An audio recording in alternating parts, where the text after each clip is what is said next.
you bring up dreams. Now, this was interesting. The other day, I went to bed normally, and I had this dream, and I don't remember the dream super well, but I do remember it had something to do with aliens. And again, like that part's not it's not very clear. But what was clear was I remember waking up, and I'm on my side, and so I usually sleep on my side, and I face the wall towards like the nightstand, and there's a window right there too, kind of off to the side a little bit. And I wake up, and I see this light, and it looks like, well, like when you go to the eye doctor and they shine that stupid light in your eye. Yeah. It's very bright, yeah.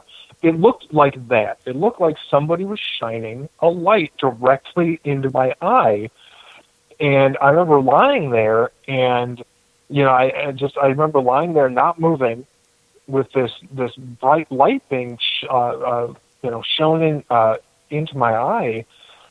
And, I was just like, well, at first I was like, is this really happening? And then, after a second, it just kind of hit me. I was like, yeah, this is really happening. And as soon as I realized that, I started drifting off again, and it felt like I didn't really have much control over it at that point. So I was just like, well, I guess I'm going back to sleep now. And then I just went to sleep, and I woke up the next day, and everything was fine. But no, honestly, I don't have nightmares necessarily. I have weird dreams that might be scary. To other people, I guess. I don't know. I don't know how to describe it better than that. But yeah, I think that human beings are amazingly adaptable, and I think that under the right circumstances, we can get used to about anything. And I think that I've gotten used to this stuff to the point where the real terror just doesn't exist for me anymore. And it's if I get close to frightened, it's just sort of an automatic nervous response. It's just being startled, and I can't do anything about that other than wait a couple seconds and get over it. So I don't know. Have you had anybody so scared that they came unglued while they were talking about their encounter of one of these cryptids or anything like that? I mean, yeah, absolutely.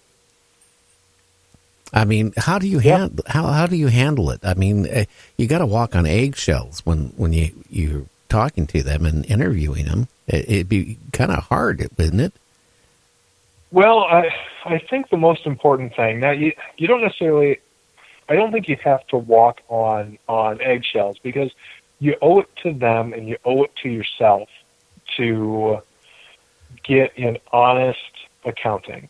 And so you want to be able to get their authentic experience as best as they're able to describe it to you.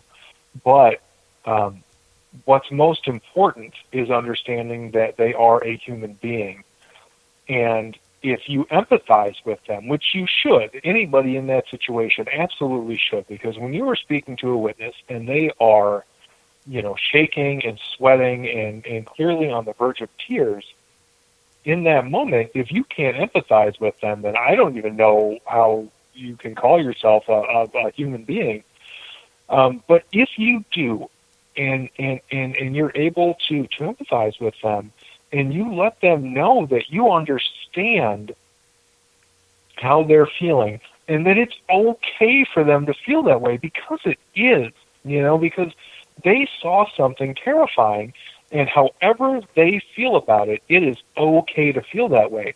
And if you can let them know, really understand that you get that, and make them feel comfortable, then, they generally, people are going to want to talk to you, because it's a big relief for them to get these stories out. It really, really is. I mean, for instance, now the kind of fear I'm talking about was the kind of fear Emily and I saw when we went to Quantico, Wisconsin, to interview a flying humanoid witness. Now, this guy had his experience. It was mid-April 2017, and his experience was at night, and he had just come home. And on his way home, he was talking to his friend on the phone, and he was staying with his parents at that time. And so when he got home, he pulled into their driveway and turned around and backed in, so he's facing the street,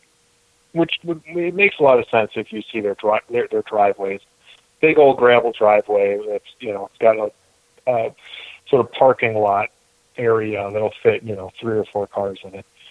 And so he backs in there and he's facing the street, and he decides that, he's going to finish his conversation outside because he doesn't want to walk inside and wake his parents up by talking on the phone, which I completely understand. And as he's doing that, he notices, now it's been misting out all day. And so he notices that in the ambient light of the lamppost at the end of their driveway, which was about 50 feet in front of the van he was driving. Now, in that ambient light, backlit by it, he sees this figure standing in front of his van. Now, he can't see it super well at first, so he decides he's going to turn his headlights on, which seemed like a pretty reasonable move. At that point, he can see it very well. And what he describes is this, 8 or 9 foot tall, scaly skinned, bat-winged creature with huge black eyes staring at him. And he said that he remembers seeing the light glinting off of this thing's, skin or hide or whatever, and that's how he knew it was scaly, sort of like if you've seen, like a snake skin, where it seems sort of reflective, like if it's wet, like you can see the scales sort of like glinting in the light there. And he looks at this thing, and it looks at him, and it's got these membranous bat wings that he said it had wrapped around its front. So you picture like a bat hanging upside down with its wings wrapped around itself, like that, only standing upright and staring you in the face. And so he looks at this thing, and it looks at him, and he starts narrating to his friend what he's seeing. And it takes his friend, honestly, a second to really believe him, because he thought he was joking at first, which is pretty normal. And as he's staring at this thing, he said, like, he's staring at it, and then it just sort of like blurred slightly, and then it was gone. And he didn't know if that meant that, it like teleported or went into another dimension, or it just moved so quickly that it was gone, faster than his eye could track. It's impossible to say. But at that point, since it appeared to be gone, he decided he had had enough, and he was just going to run the hell back in, just run the hell inside and get out of there, and that's what he did. And so he got a hold of us. I think he actually got a hold of Lon over at Phantoms and Monsters first, and then Lon got a hold of us, and we went out there. And when we went to go talk to him, it was it wasn't even the middle of the day. It was like late morning. And we got out there, and, this was a grown man standing in broad daylight talking to us, and you could see how scared he was. And it, maybe part of it was he had essentially 2 strangers that he was telling this monster story to, but that wasn't it, because, again, we're able to empathize with people. I've been through it myself, like not necessarily a flying humanoid, but similarly frightening things that are honestly pretty scary to tell other people, because you assume they're going to think you're a nut job. And I feel like he got over that pretty quickly, but there was still this fear. I mean, we're standing there, it's broad daylight, and when he's talking about this thing, he's still shaking. He's sweating bullets, frankly, just trying to recount what happened to him. And I don't know. I mean, you'd have to be give that guy an Oscar if he was faking that fear, because I mean it seemed authentic. I mean, to have a grown man seem that shaken, just having to relive something that happened. Well, geez, at this point, I think his sighting had been some months prior. So some time had passed, and he was still so nervous talking about it. He had clearly been so deeply affected by this that even on a bright, sunny, beautiful Wisconsin morning, he wasn't able to talk about it without displaying clear signs of how deeply scared he had been, and that's pretty common. That's it's a part of this. It's an important part, and it's a part that I can't say for sure is completely on the human side of this. For instance, a lot of witnesses will tell me that they felt afraid before they ever knew anything was there. Like, they'll be out going about their business, and they'll feel this fear, and then after they're aware that they feel this sense of fear, that's when they realize they're not alone. And then they'll see whatever they see. For instance, now I received this account. Now, this actually came from the daughter of... No, I have to jump in. God. We got about 3.5 minutes left. Oh, boy. Okay.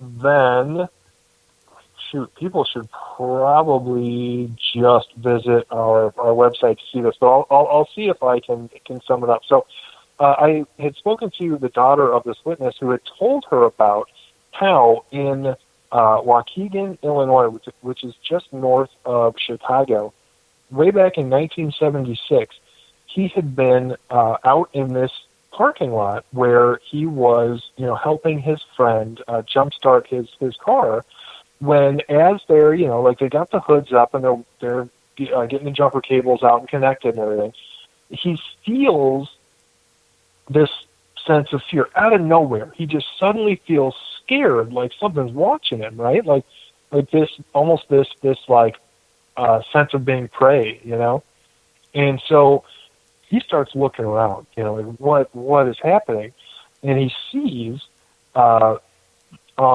this tall silo nearby this black figure in the moonlight, and he sees it's crouched down and it's watching him, and as he looks at it, he sees that it has these glowing red eyes, and he swears this thing had to have been at least around 6 feet tall, and it was big.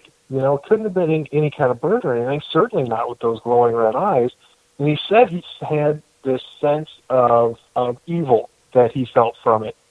And so he grabs the cables, and, he and his friend just take off in his car. They don't even jump the other guy's car. They'll just come back for it later. They didn't even remember to lock it up, actually.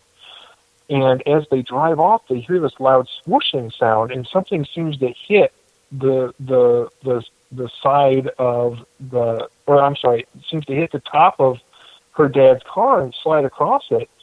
And the next day, her dad was freaking out, and she went and she actually saw this herself, because you could see these 3 long scratches along the roof of this car.